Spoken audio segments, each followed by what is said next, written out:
नहमदुहु व नुसल्ली व नुसल्लिमु अला रसूलिल करीम अम्मा बअद फ़अऊज़ु बिल्लाहि मिनश शैतानिर रजीम बिस्मिल्लाहिर रहमानिर रहीम क़ाल अल्लाहु तबारक व तआला फ़ी शानि हबीबिही इन्नल्लाहा व मलाइकतहु युसल्लूना अलन नबी या अय्युहल्लज़ीना आमनू सल्लु अलैहि व सल्लिमू तस्लीमा अल्लाहुम्मा सल्लि अला मुहम्मदिन व अला आलि मुहम्मदिन व बारिक व सल्लिम हुवल हबीबुल्लज़ी तुरजा शफ़ाअतुहु लिकुल्लि हौलिन मिनल अहवालि मुक़्तहिमी मौलाया सल्लि व सल्लिम दाइमन अबदा अला हबीबिका खैरिल ख़ल्क़ि कुल्लिहिम मुद्ददिल गश्तम मनामितो मुहिद्दीन अस्त मुर्दरा ज़िंदा नुमा हज़रती हुसूस सकलैना महबूब खुदा इब्न हसन आले हुसैन अफ़ल शमूसल अव्वलीन शमसुना अबदन अला फ़ुल्ला ला तग़रबू। मेरे नहायत वाजिबुल एहतराम पीर तरीक़त रहबर शरीयत हज़ूर क़िबला पीर सैयद नवाज़ हुसैन शाह साहब दामत बरकात मगालिया सजदा नशीन आस्थाना आलिया मेहरबा शरीफ और दुआ के साथातिनान तमाम मशाइख और पीर भाइयों, आज की इस महफ़िल में जो सुन चुके हैं आपके इल्म में कि पहली महफ़िल है उससे मुबारक की तकरीब अल्लाह रब्ब करीम ने कुछ अपने बंदों की तारीफ़ फरमाई है कुरान अज़ीम शान में। उनके औसाफ़ हमीदा 30 बयान किए हैं कि मेरे बंदे आबिदून होंगे, खाशिईन होंगे, साजिदीन होंगे, राकिईन होंगे। आज मैं हुज़ूर क़िबला पीर सैयद जाफ़र अली शाह साहब रहमतुल्लाहि ताला के हवाले से चंद ऐसी बातें आपके गोश गुजार करूँगा।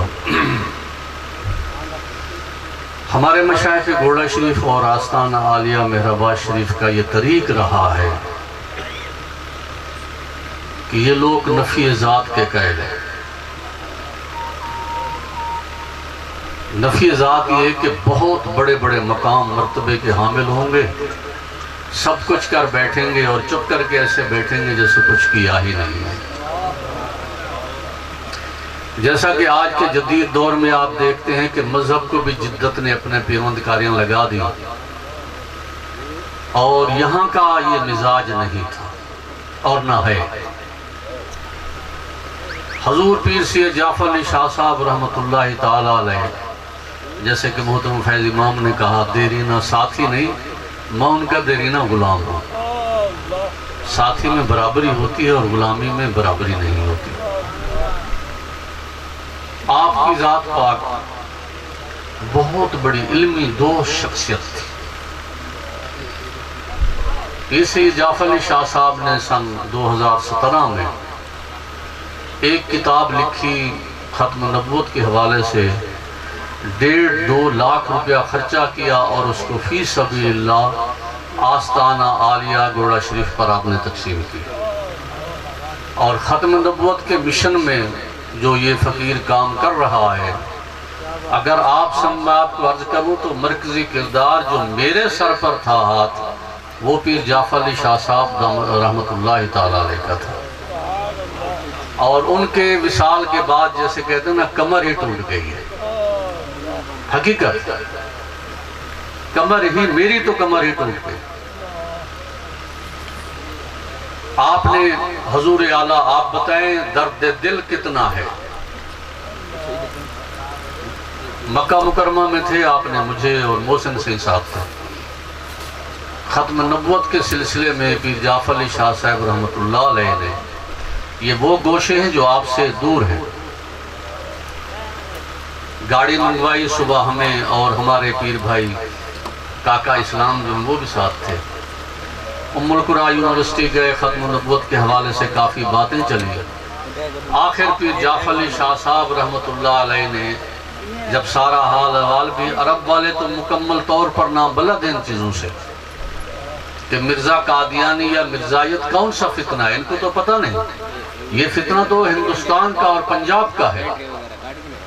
तो पीर साहब ने वहीं मक्का मुकरमा बैठकर ये फैसला किया और ये तय हुआ कि मौलवी साहब पाकिस्तान चल के हजूर आला इमामुल मुस्लिमीन मुजद्दिद दीन व मिल्लत सैयदना पीर मेहर अली शाह रहमतुल्लाह ताला अलैह की किताब शम्सुल हिदाया जो है उसका अरबी में तर्जमा कराना है।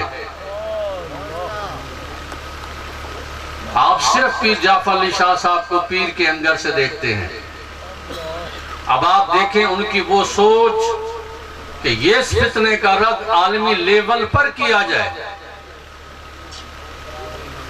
और पाकिस्तान आकर पीर साहब ने अपनी जेर सरपरस्ती मौलाना फारूक अहमद साहब को बुलाकर किताब का तर्जमा अरबी में कराया और 14 मुमालिक अरब में ये किताब भिजवाई। कुल्लुहुम सरपरस्ती पीर जाफर अली शाह साहब रहमतुल्लाह अलैह की रही। यहाँ तक के किताब अरबी में करा के आप गोड़ा शरीफ तशरीफ ले गए, वहाँ के सज्जादा नशीन यूसुफुल मशाइख हजूर पीर सैयद मुइनुल हक साहब की खिदमत में पेश की, हजूर ये तर्जमा करा के लाए हैं। और इसी तरह की खत्म नबूवत के हवाले से पीर साहब बहुत ज्यादा यानी कि इस मामले में सरगर्म रहते थे, और पीर साहब का हाथ एक खुफिया था, और वो हाथ आपका सखावत का हाथ था। कई तोलबा मदरसा तो नहीं, कई तोलबा इस वक्त आलमी लेवल पे काम कर रहे हैं, आलमी लेवल बता रहा हूं, और पसे पर्दा उनकी मुकम्मल तालीम, खर्च अखराजात सारा कुछ पीर जाफर अली शाह साहब रहमतुल्लाह अलैह किया करते थे, और इस स्टेज पर उन लोगों को पहुंचवाया। सखावत का आपका ये आलम था कि अल्लाह अकबर, वो आप सब जानते हैं। मदीना मुनव्वरा में एक दफा मुरीद आ गए, मैं साथ था, कहा गरीब नवाज दावत कबूल कीजिए, हंस पड़े, फरमाए भी मेरी दावत तो बड़ी होगी। मुरीदों ने कहा हजूर की जितनी होगी हम हाजिर हैं। फरमाए मेरे साथ 70 आदमी है, इन सबको खाना खिलाना है, तो मेरी दावत ये है। पूरा महीना मदीना मुनव्वरा में मुरीदीन की दावत की पोजीशन यही रही कि जो आपको दावत करने आता, आप पूरी अपने हल्के को जो साथी लाए थे सबको खाना खिलाया करते थे। आखिरी रात विसाल से एक रात कबल मेरे साथ आप तशरीफ फरमा थे, तकरीबन रात के 1 बजे तक हाल हवाल रहे। वो बातें तो ना यहाँ बयान करने की है, ना किसी को बयान करने की है, मगर जो आपकी जात में खौफ खुदा, खशियत खुदाबंदी थी, वो कमाल की थी। और जब भी आप बैठते थे, हमारा तन्हाई में तीसरा बंदा कभी नहीं आ सकता था। 20 साल बैठे, और जब भी बात होती थी सिवाय तसव्वुफ के गहरे निकात के कोई गुफ्तगू नहीं चला करती थी।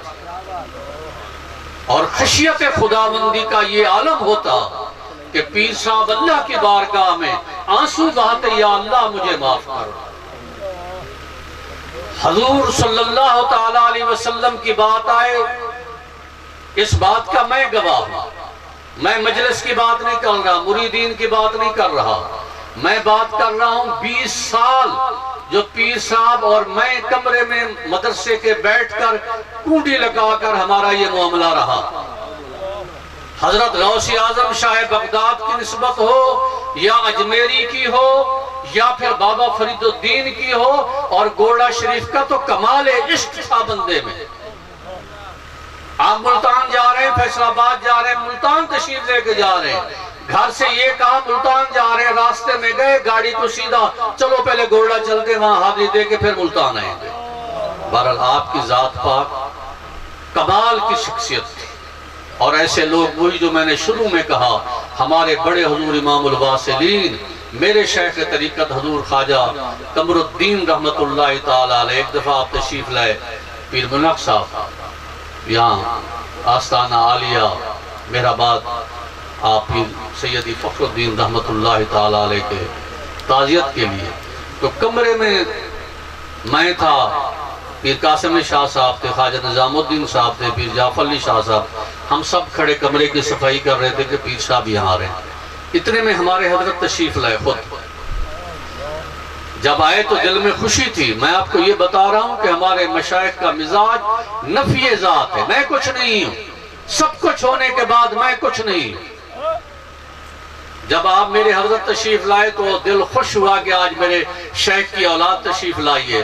फरमाया दादा जान जब मुझे ले गए मुरीद कराने के अपना साथ ले गए मुल्तान, मुर्शिद आफाक हजूर बाबूजी रहमतुल्लाह अलैह तशरीफ फरमा थे। तो हजूर इमामुल वासिलीन ने हजूर बाबूजी की खिदमत में अर्ज किया कि हजूर ये आपका गुलाम है, आप इन पर तवज्जो फरमाएं। तो हजूर बाबूजी गाड़ी की सीट पर बैठ चुके थे, एक पाँव मुबारक बाहर था। तो हजूर बाबूजी रहमतुल्लाह अलैह ने जब तवज्जो डाली, जब मेरे शेख ने ये बात की तो चुप हो गए। फिर जाफर अली शाह साहब खड़े कहा अब्बा हुजूर आगे। फरमाया नहीं यार ये खुद सनाई हो जाएगी। मैं आपको बता रहा हूं इस आस्ताने से वाबस्तगी रखने वालों, यहां का मिजाज ये है। मेरे हजरत ने फरमाया खामोश हो गए, फरमाया खुद सनाई हो जाएगी। इतने में ख्वाजा निजामुद्दीन पीर कासिम अली से पीर जाफर से तीनों कहा अब्बा हुजूर मेहरबानी फरमाएं, तीन हम आपके बेटे खड़े, एक आपका गुलाम खड़ा, अब इसमें खुद सनाई क्या है? आगे क्या हुआ?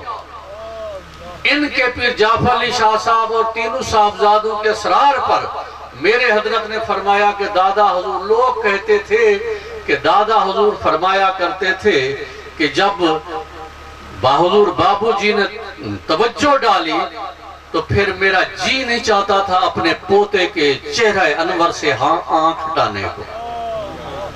यानी ये नफी ज़ात का आलम था मेरे भाई। हजूर पीर जाफर अली शाह साहब माशाअल्लाह कमाल के लोगों में थे।